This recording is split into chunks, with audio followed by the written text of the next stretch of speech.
branches will be thicker. And they're depositing calcium carbonate throughout their growth, so it just continues to build that calcium carbonate, and they're not hollow in the middle. It's actually a thick branch. So if you were to cross-section it, it's just a fully calcium carbonate all the way through. Yep. Yeah, and from a paleoceanographic perspective, you know, understanding how they're growing and adding to their skeleton is really important if you want to try to use these for the application of, you know, okay, well, we want to date this, and okay, it's a couple hundred years old, and what is the chemistry of the skeleton telling us about, you know, the water conditions. But, you know, you would assume that the tips are the youngest and the base is the oldest, but if it's also growing in that kind of two-dimensional or three-dimensional upward and outward, then it makes it a little more difficult to interpret the chemical signature. So in that sense, a lot of, you know, paleo-oceanographers that are using corals as a proxy for past ocean conditions have to work in conjunction with biologists to kind of understand the growth pattern of these corals.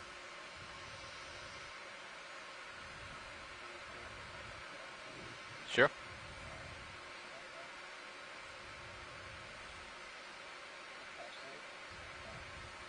And we can see the tissue in the polyps itself, but they're an important part of the tissue is actually what's covering the skeleton in between the polyps. So that's actually where that calcification process is happening, is right underneath that layer of tissue.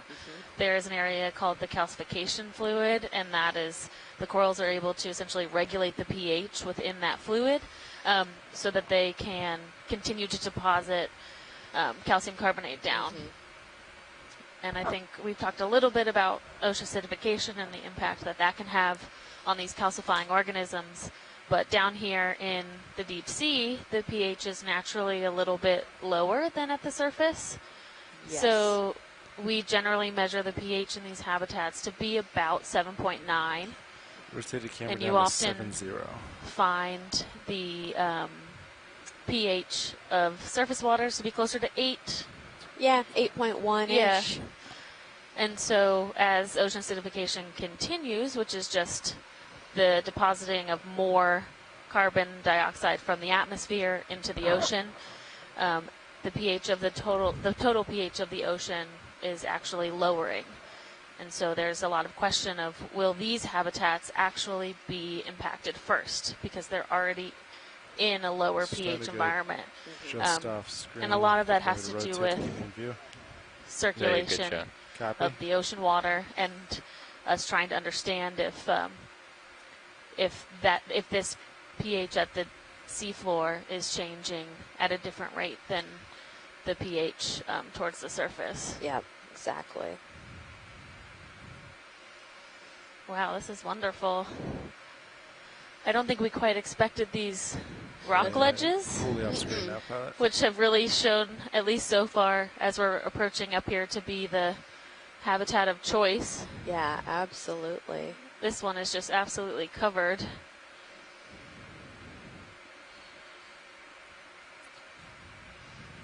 That is really remarkable of how thick the branches are. Yeah. Copy, rotating, keeping view. And you had said previously that these tend to grow relatively quickly, correct? About a centimeter or so per year?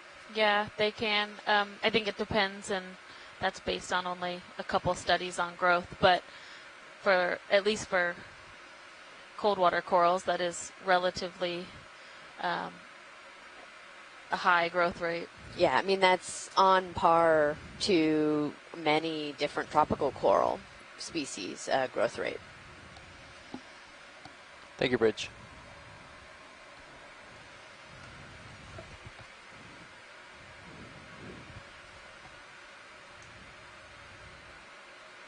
And I think Lophelia is a very interesting scleractinian, because you can see the size of these colonies versus the going back there, Anelopsamia Paula. that's right behind copy. it. So that yellow coral we don't see growing to the extent that we Rotated see 15 Lophelia. degrees to port. And so some of that is likely growth rate. So I would doubt that an Anelopsamia is growing at a centimeter per year. Right, exactly. But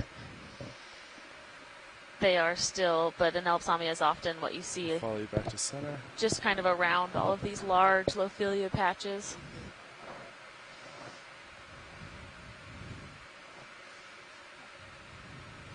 What's that? Oh, that's another anemone. Oh, yeah.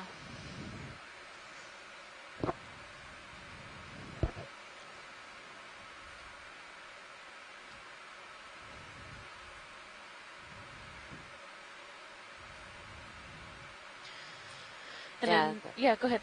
Oh, no, go ahead. You sure? Yeah. Okay. There's also some questions about, so alkalinity is a big component to calcification as well. So when alkalinity and pH are changing together, as your alkalinity increases, All right, line you back can up have at higher levels of 200. calcification. If your alkalinity decreases, calcification is more difficult for the organisms. But an anomaly that our lab, Jay London from our lab, noticed when he was doing his PhD with Eric at Temple was around the Lophelia mounds in the Gulf of Mexico. The alkalinity is actually a little bit higher just around the mound compared to the water that was like above or farther away from the mound. And so there's also thought that maybe all of this rubble is actually contributing to that alkalinity in the water. So if Right. the rubble is starting to dissolve a bit because the skeleton is exposed, then there's a higher alkalinity in the water, which is actually beneficial to the live coral that's around. So the system really is pretty complex and works together to continue growth over these really long periods of time. Yep. Wow, this is awesome. Yeah. These little caves almost. Looks like another Bathanectes swimming crab up there. Mary had called in to confirm for us.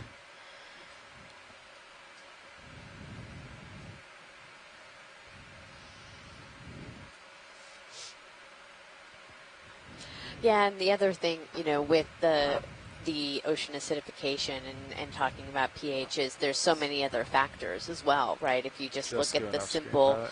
chemical reaction as you're putting pH in or putting carbon dioxide into Right. the ocean, you are going to be increasing the number of hydrogen ions and therefore decreasing the pH of the ocean. But then the solubility, how easily that gas actually gets dissolved, depends on temperature of the You can water rotate, and yeah. depends Copy on that. the pressure, so the depth of the water. So, as you get deeper, you're going to have less solubility, and as you get warmer, you have more solubility, and so all of this is working together, and there's a lot of different complicated factors to really understand, and then you add on it the biological response to Right. these external factors, environmental factors. Yeah, definitely. And that's when sometimes people ask, are we measuring pH with the ROV when we're down here? But it's actually really difficult to measure pH in situ, like for a lot of the reasons that Amy just stated. Both temperature and pressure affect pH in a way that can be somewhat unpredictable. It's not like it's not an easy equation to figure Exactly. out. So when we want to measure pH or alkalinity of seawater, it's we 40 degrees take rotated water starboard. samples in situ and then measure it at the surface. So we don't actually know what the pH is right here, but it is being studied in nearby areas, so Yeah. we have an idea. And Pilot, when we get a chance, if we could get a zoom on one of these fan sponges, that's just kind of what's in the bottom of our screen, that would be great.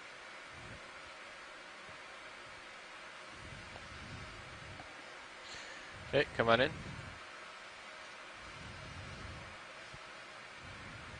drift him back. I'm going to come back in.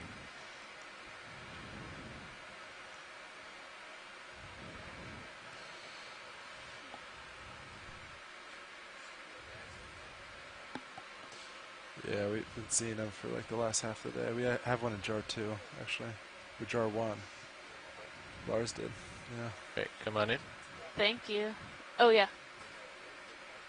Yeah.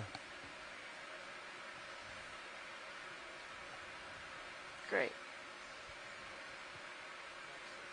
Oh, and you can see one of those plexards we collected just below the sponge.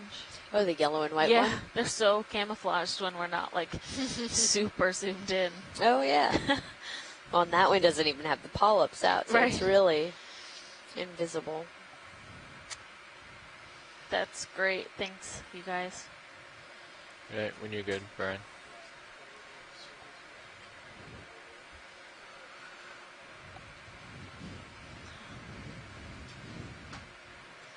Yeah, and Amy stated a little bit earlier as we were coming up, that we have a lot less particulate in the matter, particulate matter in the water than we did earlier on, and we're continuing to see reduced particulate as we're coming higher up.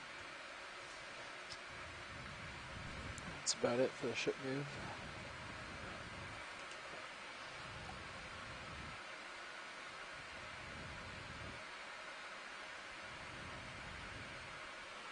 And Nolan Barrett from Georgia Tech suggests that it is likely an Axonellidae demo sponge. And John Reed said possibly the genus Fichelia.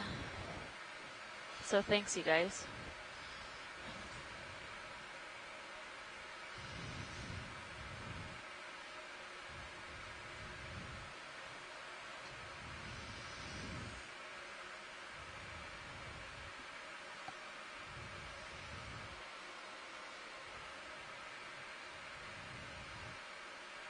Alright, rotate it back to 200. Looking down at you at 63 degrees.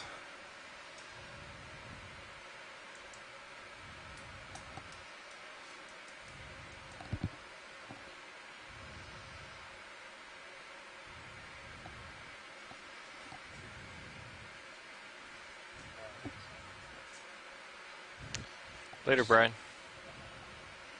Just a quick update when we left. Mic's open.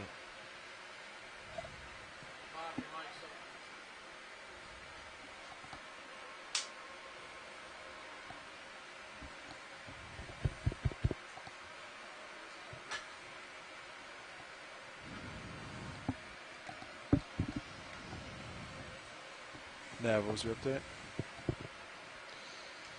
The suspense is getting to me. Speed over ground, average speed over ground required when we sat down was 0.08 knots. Now to get to waypoint 2 for the end, now we have to average 0.12 knots. Copy that, so we should go So we quicker. should be moving That's along what a you're little saying. quicker. Have ship moves a little more than half the time. Copy that. Waypoint 2, looks like you guys are coming over this plateau, or up onto this plateau. Waypoint 2 is now going to be generally like 245. 245. Yeah. Coming around. Alright, I'll line up. 245. Watch lead nav. This is we've traveled 900 meters so far on the dive. Thank you. Alright, I'm all lined up. 245.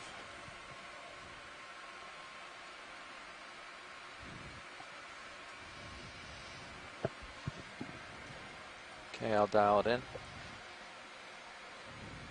You guys lined up? All good? We're good. Happy, happy. Bridge nav. Yeah, we have another ship move, please. We have 30 meters, bearing 245, speed decimal 2 knots. Good copy, thank you, Bridge.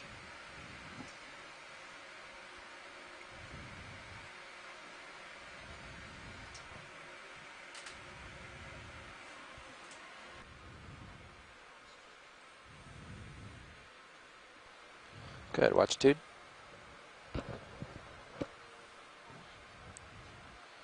I have it at roughly 2010. Yep. And that's UTC, not local, so that's, what, 410 local?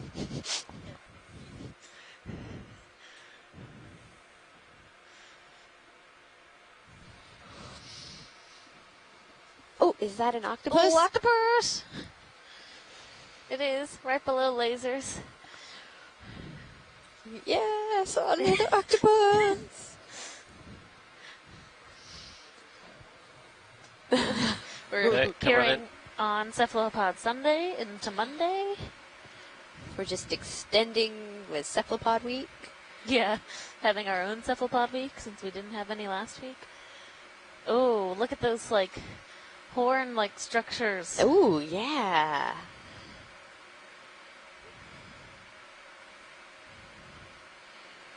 Oh, yeah, he's gonna put his arm under his chin there, give us a nice little pose.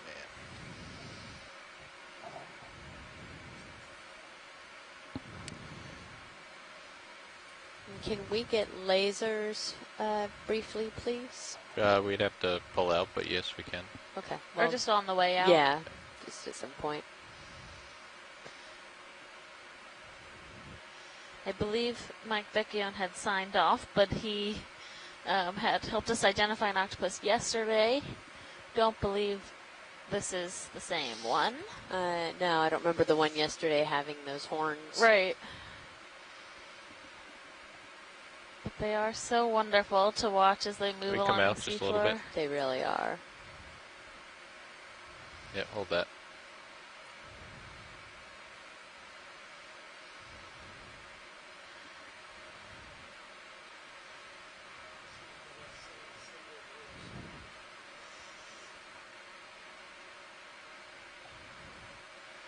Yeah, it does look a little warty, so maybe it's a similar family of octopus, but has a much more red peachish color. Mm-hmm. And those little horns on the top. He's like, dang Monday. All right, come on in.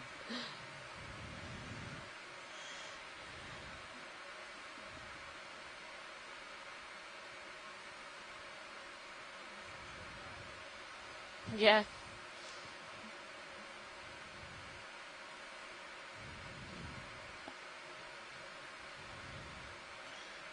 It's a great shot. That really is.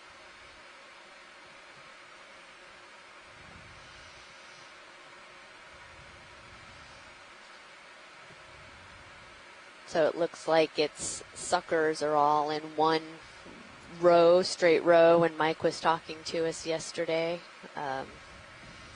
How you can, that's part of the identification, is whether it has like one or two rows of suckers.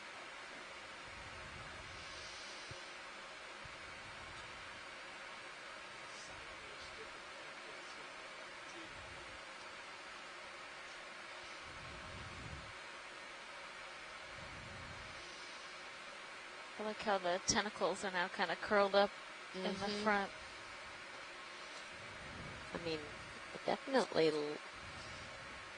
looks like Hello? it's sleeping. Hello, Okeanos. Hi, Mike. Hello. Hey, I'm on a train right now, so I might lose you. But I was watching along on my cell phone and saw the octopod. Great. And, I think you're right. I think it may not be the same thing as yesterday, the tetracaledone. I mean, yesterday was granuledone. I think this might be a tetracaledone. Okay. So what we need to do is send it to the student at University of Southwest Louisiana who's working on these things, because she's getting better at this than I am, identifying these octopods. So if Scott is on the line, tell him to get a frame grab and send it to her. Great. It might be a tetracaledone anyway. Okay. Thanks for. Tetracaledone tetracerus, and the tetracerus in the species name refers to the sort of horn-like cirri that are over the eyes.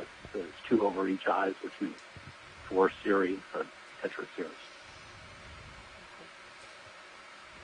And so, Mike, I don't know anything about cephalopods. Do they sleep? I mean, because this one's sitting here very still with its eyes closed. I think it's likely Probably squinting the because we're pupils are shut down because of the bright light. right. Okay, yeah. Yeah, so their pupils retract like ours I'm do. looking Oh, okay. Straight down. I don't think it's asleep. I think it goes with the mechanical monster and stuff in front of it, staring at it. Right. Swing. Well, thanks, Mike, and Go ahead, Bridge. we hope you get wherever you're you, going Bridge. on your train safe. It's my commute. But I heard somebody ask about suckers. Yes. Both this and the one I was talking about yesterday have a single series of suckers on the arms. But again, if the arms are contracted, it makes that series look like a zigzag, so it makes it look like there's 2 series. But this only had a single series. All right, let's pull out. I'm not sure who was asking that. Oh, yeah, I was just making that observation that it did look like it only had a single row. Right. So both of those genera have that characteristic. Okay. Great, thank you. Okay, I'm going to hang up now. Okay, thanks. All right. Bye. Bye.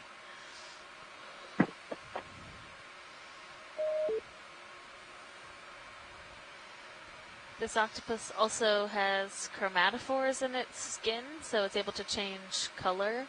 And it did appear that as we approached it, the color became a little more rich than when you first spotted it. So likely a bit of a defense mechanism, a warning sign. Hey, don't mess with me, which we also have seen in squid on this expedition as well.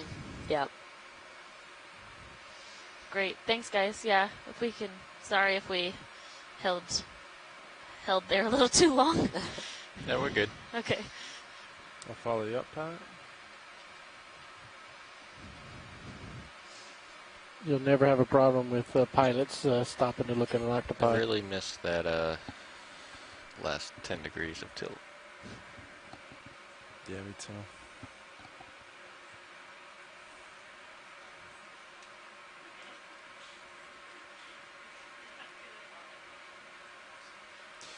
Alright, pilot. My camera is going to settle at 4.5.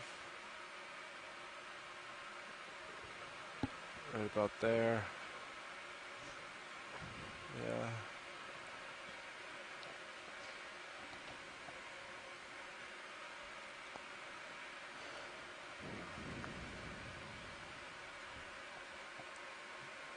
And Ready. Sonar looks pretty flat. Ready for some more? How about a 50? So we have about Copy. 35 minutes or so left here on the seafloor. We are working our way towards our last waypoint for the day, and it seems like we've kind of come up on this, and it's actually relatively Bridge nav.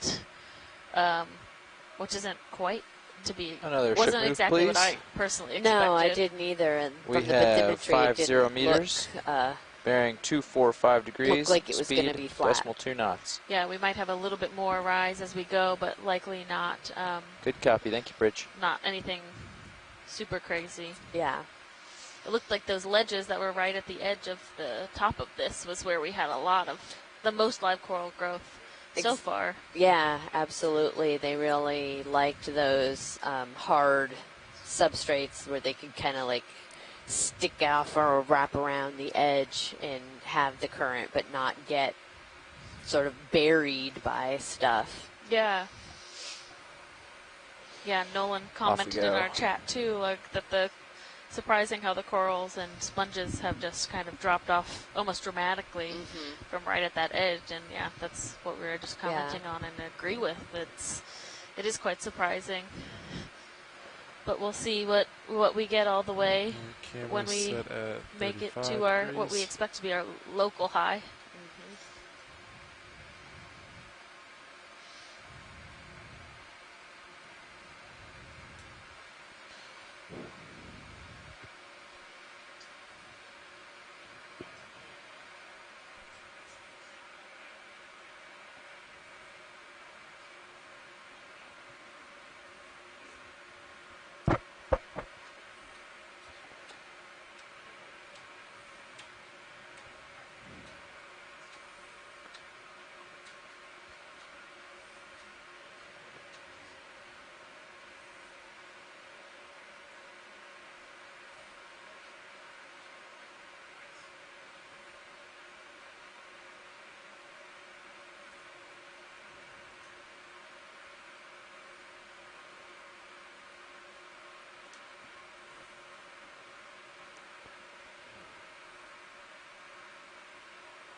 So if Do you're a just quick with zoom us here. for the later half of the day, as we're coming to an end with this dive, we have been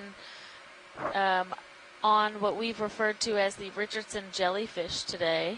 This is a bit of a different primnoid, I think, than we've been observing. It has very light pink polyps.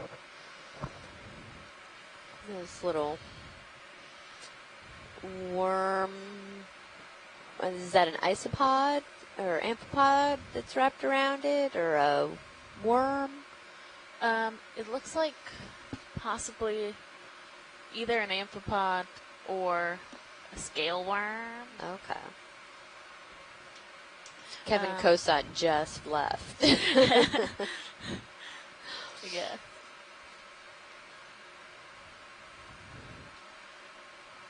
Yeah, but these are a little bit different than some of the ones we've seen before. So There's that's another cool. one of those yellow and white. Oh yeah, Yeah, they're come so on in. camouflaged. Even like right here, I didn't even see that. Yeah. Ooh. And this, I'm not quite sure. There's some barnacles. Oh yeah. And very delicate polyps. Might be a hydroid. Megan McCuller suggests that. And I think I agree with her. If you look really at the center of one of those tiny polyps, you see that second kind of layer of tentacles, which is characteristic for a, or not Okay. tentacles, but that little center piece is what's characteristic for a hydroid. Okay. They're so fine. Those Yeah. must be.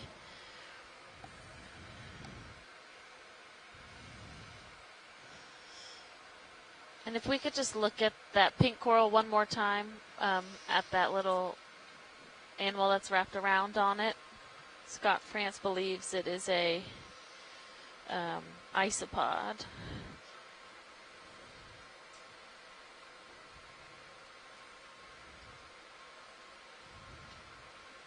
You can see that. It looks like a little roly-poly. Yeah, Pill you're right. bug. I think that might be two of them on there, one just a little bit bigger than the other one. Okay, thank you. If you guys are good.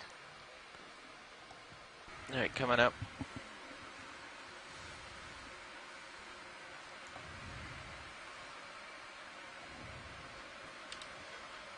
About halfway through that maneuver. Copy Nav.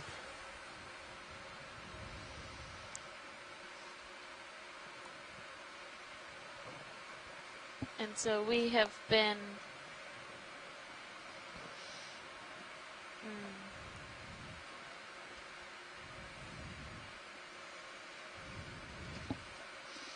Yes, we have been traveling today along a feature that we've named the Richardson jellyfish, because based on the mapping, it looks like a jellyfish. It has that kind of horseshoe shape, and then lots of features kind of going off to the northeast that looked like tentacles. And I've been trying to puzzle around what this feature could possibly be on the seafloor. And to me, it looks like, as we mapped this, that there was some type of depression, which caused a slope failure. And we saw lots of kind of rock outcrops and sheeting along the sheer, steep edge of this feature. And then we came up towards the top and now are kind of on the flatter part of this, traveling towards our last waypoint.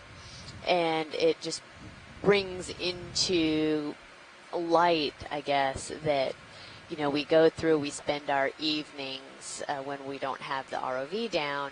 Our mapping team uses the multi-beam bathymetry, and we're going through and mapping this whole area and filling in holes at this kind of 25-meter resolution. And so what that means is we can't really see any features smaller than that 25 meters. So we look at this, we see an area based on where we've seen corals previously and say, oh, hey, that looks like it's a similar type of feature. And we should go check it out and take a look at it. And so then we come down here, and it's been really interesting because we expected to see a lot more coral sort of at this high part, whereas what we really saw was the abundance of coral was sort of on the edge of one of those camera set at 60 then. sheeting layers of rock.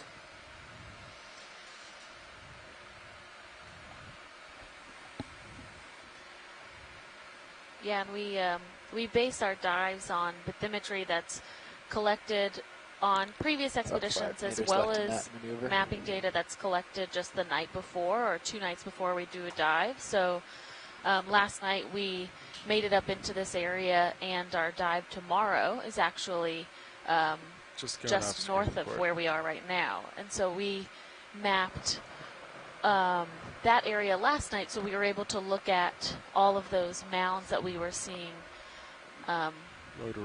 today with our ROV pilot and our team onshore, so all of us could decide what looks like the most interesting track for us to characterize that area. And that data was just collected by Shannon Hoy and our mapping team just last night. Yeah.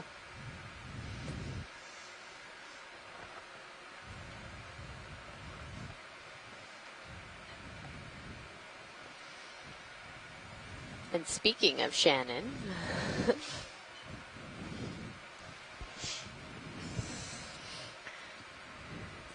yeah, hi everybody. I'm actually Shannon Hoy, and I'm part of NOAA's Office of Ocean Exploration and Research. And I'm the mapping lead for this expedition. So my job out here is to, one, collect new data while we're transiting along, as this Blake Plateau is actually one of the regions in the United States with the least amount of mapping data in our EEZ, which is our economic exclusive zone. And, exclusive economic zone. Apologies about that.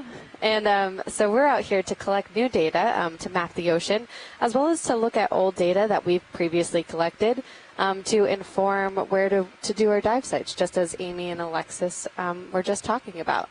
So when we're doing mapping, we're sending sound to the bottom of the ocean to basically tell us what it looks like and how far away it is. So to understand the depth as well as the morphology, which is the shape of it. But along with morphology, we can also tell intensity, so we can tell how hard that sound is returning back to us to try to understand what potential type of substrate or like relative substrate that it could be. So when we're planning our dive sites, we're looking at both this bathymetry, which is that morphology, just as what we're diving on today, this big kind of whole slump feature, as well as that intensity of what is coming back to us, how hard that substrate might be for these corals or these organisms to attach to and live on. And other things that we can understand from this bathymetry is, I guess, current flow as well. So we can see sediment structures, we can see bed forms, we can potentially see how this ocean is moving around here to provide food to these organisms, as well as indicative of potentially tectonic activities, to see where we might think would be an interesting dive to add to our knowledge of the ocean. And one way we also do that is we look at the slope. So just as you've seen, we've gone up a high slope today to try to view what might be living on the slope edges. So from this morphology, we can tell, okay, this is about a really high slope, maybe 30 degrees or so. Maybe we know, our biologists know that these particular organisms like to attach to these high slope features and take advantage of that for either feeding or other, I guess, I'm not a biologist myself, but maybe other life choices that they make. Life choices. So my job in the morning is I wake up, I see what we've collected, see if we found anything potentially interested that our scientists on board that would want to dive on. I produce all of these products. I produce these intensity maps talking about substrate and potential sediment structures, as well as use morphology to say, okay, are we on a cliff? Are we on a mound? Are we on a canyon wall? Are we just in the flat plains? And then I also provide them other products like showing them what the slope is, or providing these 3D visualizations that I show in the morning for their intensity and their analysis. And that's really my favorite part of my job, is I really like providing spatial context to ocean science, because I think it's one big important piece of that puzzle to really close gaps and enhance our understanding of where these organisms live and how that relates to the geology as well as the geography and the physical oceanographic conditions.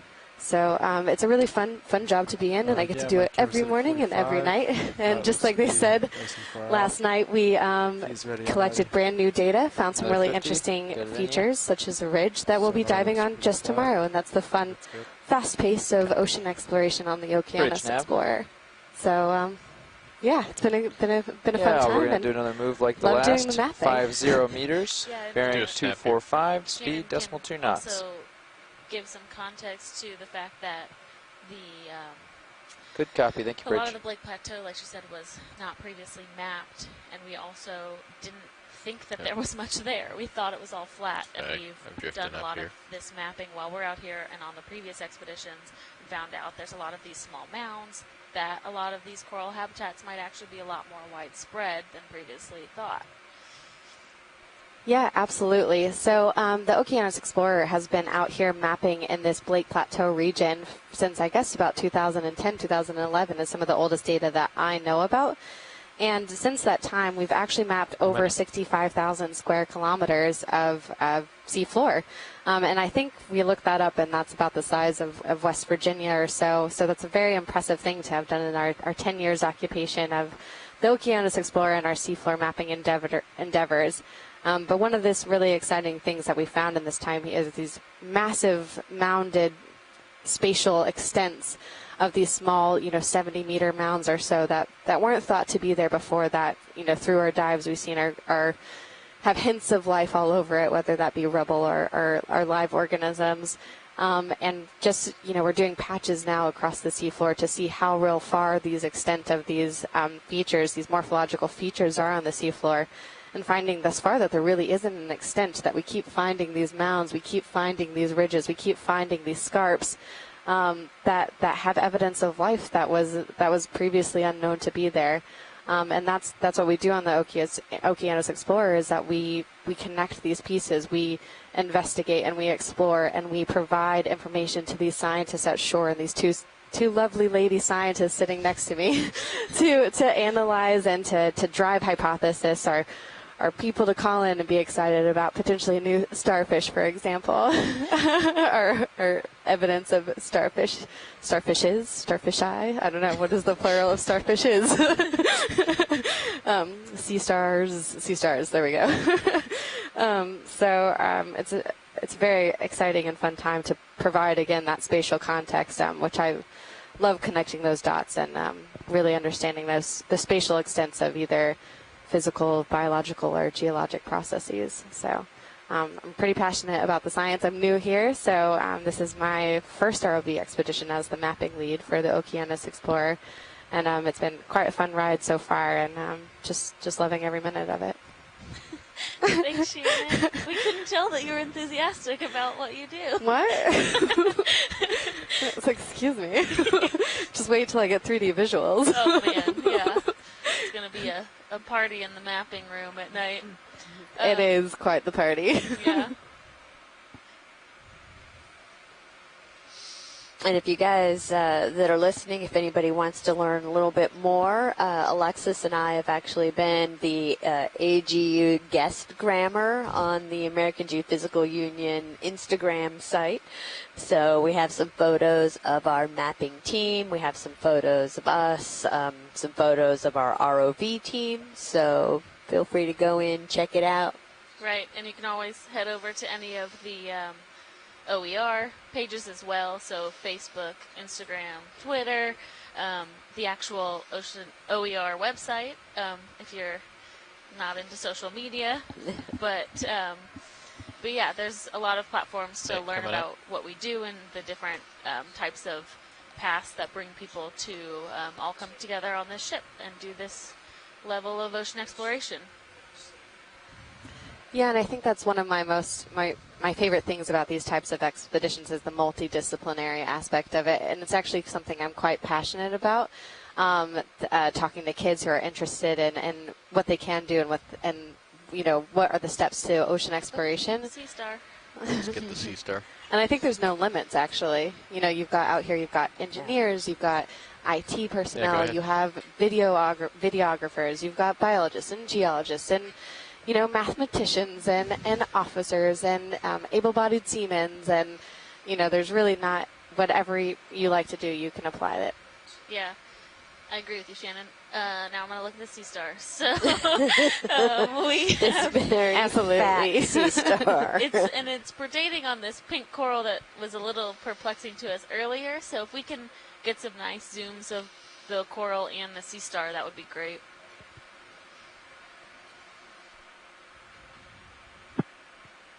Somebody brought up the topic of ES or S endings for plurals. Yes, that was me, the mapper. Well, as a general rule, if it's all one species of fish, then the plural is fish. So I have a pool of goldfish. But if you have a mixed group, it's ES. So we have an aquarium with coastal fish as. Same thing holds true for starfish. One bunch of starfish, all one species. Starfishes if it's more than one kind. Star? Or that makes sense, and that's good to know. Appreciate that. It's always fun to get stumbled upon your plurals. Copy.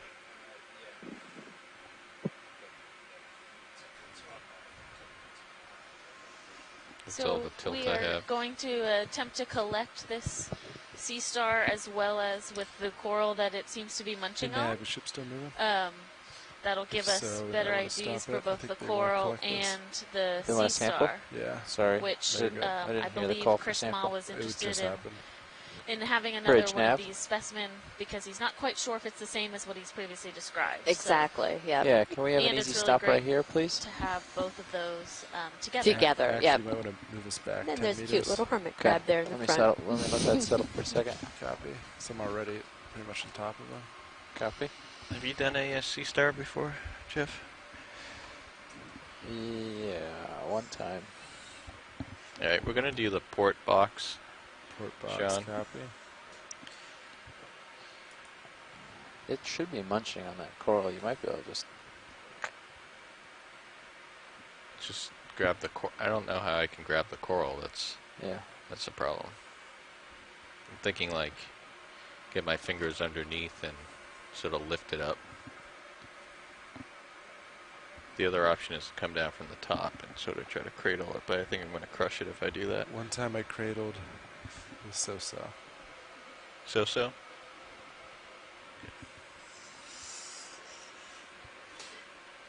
I would go for the fingers under method. Yeah.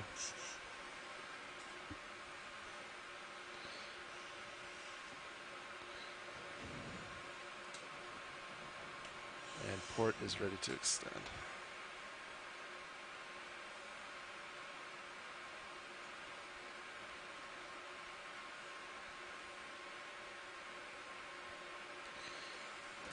Okay. Do 10 meters 065. Yeah, I think I'm definitely going to pass them up. Bridge nav. Yeah, can we get a ship move? Can we do 10 meters, bearing 065, speed 2 knots?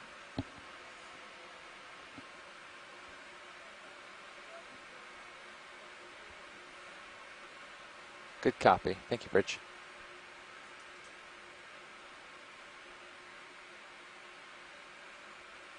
But do you want me to use this up? I can try to use the small screen.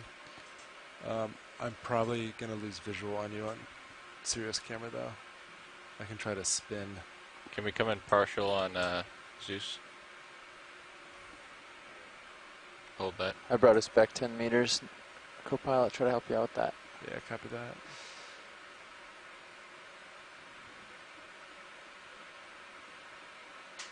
Ooh, that is much smaller than I thought. I wasn't looking at it before. That's tricky.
All right. Ready with the draw, come wide. Yeah. Ready to extend? Yep, go ahead.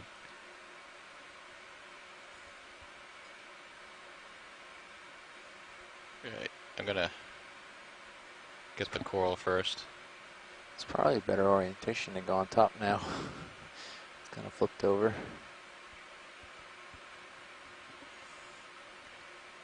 Do you want to come down on minis this?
All right, let's try this again.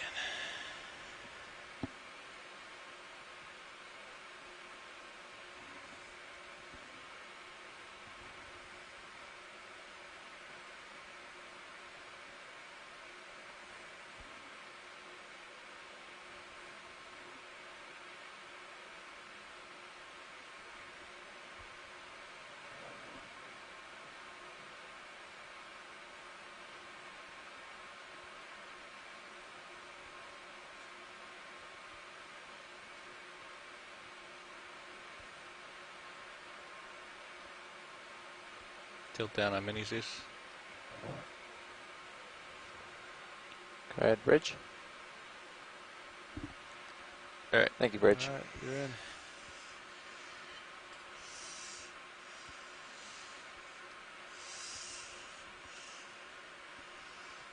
Nicely done, pilot.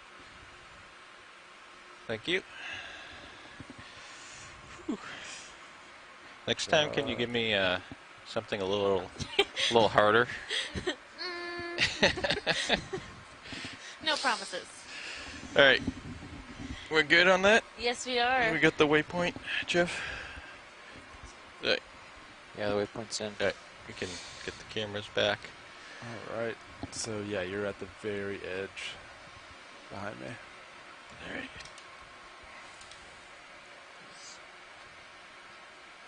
Five. And pretty much go out to the end of your, explore around this area.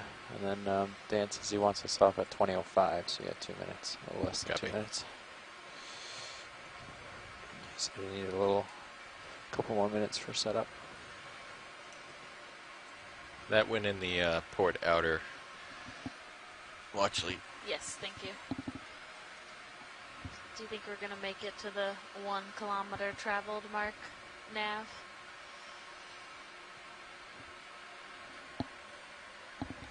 Watch lead was asking if you think we're going to make it to the 1 kilometer distance traveled. Watch lead, we actually just made it to the 1 kilometer distance traveled. Great, thank you.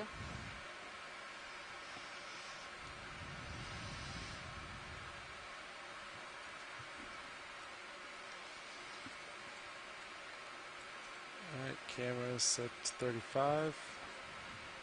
Almost at a tether. Slow it down.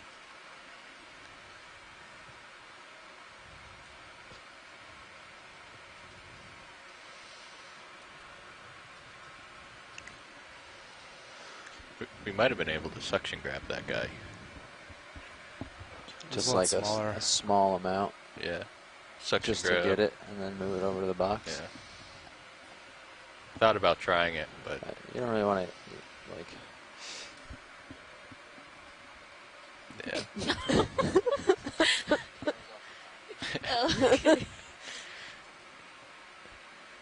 It was like just the wrongs, like just between sizes, right? You definitely couldn't suction sample it. And I didn't know how heavy it was going to be. So, but I think we got it undamaged. I don't think Yeah. Yeah. Some of them you can like very easily, stick your, the manip into it and damage it. All right. I got the hydraulics shown. All right.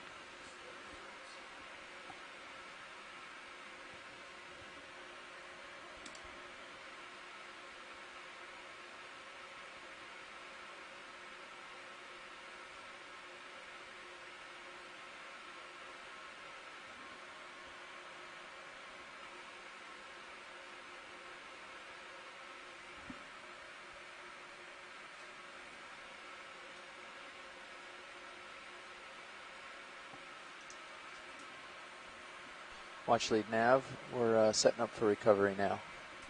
Sounds good. Thank you. Okay, so this marks the end of our 10th dive of this Windows to the Deep 2019 Leg 2 expedition. Right, so I need to worked our way up come to this port Richardson and come underneath jellyfish you, or come to feature, and port. saw a lot of coral rubble. I'm lined up, so yeah, just drive under. And some interesting rock shelves with more life on the rock shelves than on the rubble, I think. Yeah. When we approached the top part of this feature, where we had some pretty big of those rock shelves overhanging, we had nice size colonies of Lophelia that seemed to like that position. And once we traversed up onto the plateau part, more kind of just rubble and patchy, little small tiny patches of coral. Yeah. Yeah, and we collected 6 samples throughout the dive today. I think a good variety of some coral. We collected one of these swimming polychaete worms, and since it is International Polychaete Day, it was quite appropriate. So yeah, I think it's been an interesting, successful dive, seeing lots of, different habitats. Yeah, and tomorrow we will be just northeast of here on bridge nav. A coral mound or potential coral mound. Yeah, the vehicles are off bottom. Like a ridge Dive Super said he'll be up there to discuss the recovery with you. Mapping team, and they will continue to map tonight. Great. To see if Thank you, we Bridge. see more Can you interesting adjust things that back to a little bit east. so I can see D2? But that dive will start same time, same place tomorrow at about 8:45 in the morning. We'll be on here local time. I think we're going to end up swinging around because the current is... yeah, you're going to come out this way. All right. That's what happened for I think that is all we have for the day. About 300 meters. I think Dan's going to work on be here tomorrow morning. getting us into, or taking out